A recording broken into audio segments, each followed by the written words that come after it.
Ya, mari kita mulai interview kali ini. Sejak kapan Anda memulai usaha pengumpulan ban bekas ini? Dan bagaimana Anda bisa terpikirkan untuk melakukan usaha ini? Saya mendapatkan ide dari kenalan saya untuk menjalankan usaha seperti ini karena waktu itu belum ada pihak manapun yang melakukan pengumpulan ban bekas. Jadi saya bersedia untuk melakukan usaha ini. Kami sudah menjalankan usaha ini lebih dari 20 tahun. Lalu bagaimana cara Anda dalam menjalankan usaha ini dan bisa bertahan sampai sekarang? Karena pasti sulit untuk bisa terus bertahan dalam waktu yang lama. Dalam menjalankan bisnis ini, saya mengumpulkan seluruh jenis ban dalam bekas semua jenis kendaraan, sampai ke ban luar sekalipun.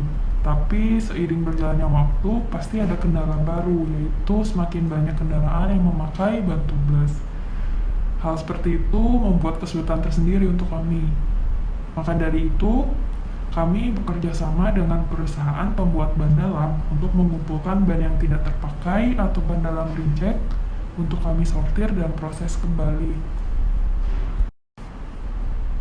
Dalam kondisi apa tiup yang Anda dapatkan ini untuk diproses? Apakah dalam kondisi yang bersih atau kotor? Ataukah tiup masih dalam keadaan tercampur dengan bahan lain seperti ventil atau pengisi udara?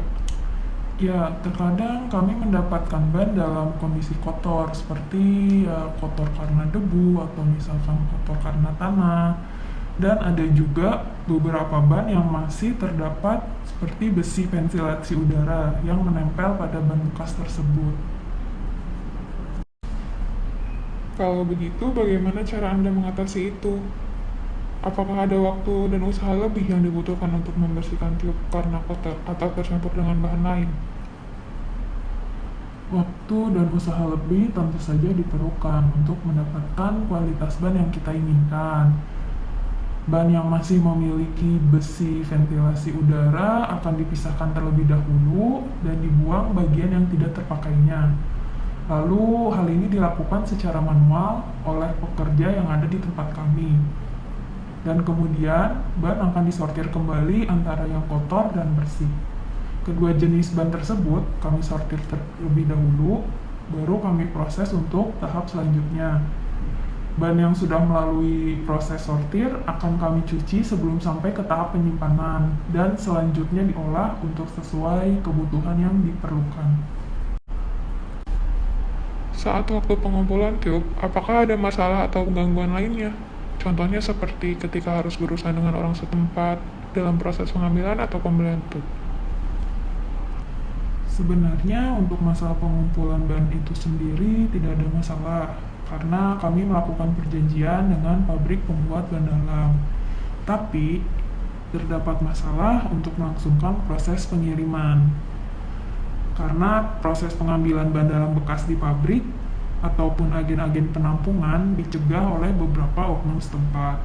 Yang jadi masalah itu adalah ketika melakukan proses pengiriman dari pabrik atau agen, maka kami harus membayar sejumlah uang kepada pihak-pihak tertentu. Mereka akan meminta pembayaran dengan alasan untuk membantu agar proses pengiriman, perizinan, dan pengiriman kami berjalan lancar.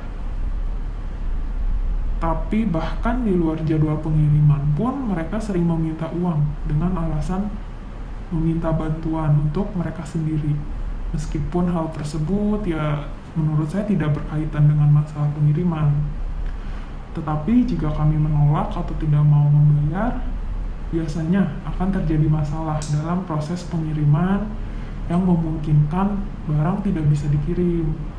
Oleh karena itu, saya juga bekerja sama dengan organisasi masyarakat setempat dan juga mengandalkan agen-agen yang telah tersebar luas di seluruh Indonesia untuk membantu proses pengumpulan ini.